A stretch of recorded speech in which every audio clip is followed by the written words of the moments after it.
No, I think cricket evolves generally. I mean, look at techniques also for batsmen and bowlers over the years have changed a great deal. And you get people who come along who kind of rewrite the rule book as to what something Lasif Malinga in fast bowling, Murali in spin bowling. They came along and it suddenly was people like, oh, actually you could do it like that. That's different. I never did, a different way of setting up.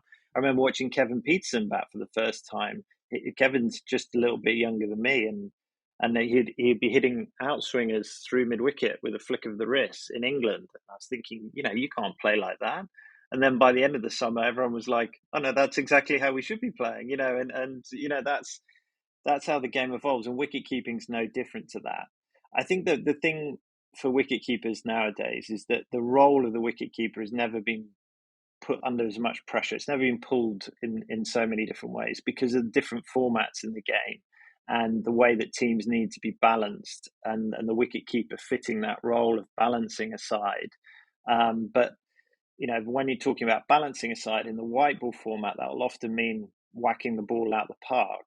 So you need to be able to hit the ball hard. Now, if you're going to hit the ball hard, you've got to be strong. You've got to have fast hands. You've got to have athletic ability to be able to do that, which has meant the shape of wicket keepers physically has changed. From tiny little men who, like little Jack in the box type physical aspects to bigger guys because they could hit the ball further. So I think that has meant that wicket keeping techniques evolved along with that size change, and there's a lot more bigger wicket keepers now than there were 20, 30 years ago.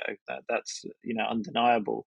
um, but I think technique evolves all the time, and there's things, there was times when Jack Russell changed his technique in a certain way, and we'll change with him. I didn't even think about it. There's one point where when he was standing back, he used to sort of lean a little bit or focus a little bit more towards the offside, and we all just started doing it because Jack did it, and it'll be no different today.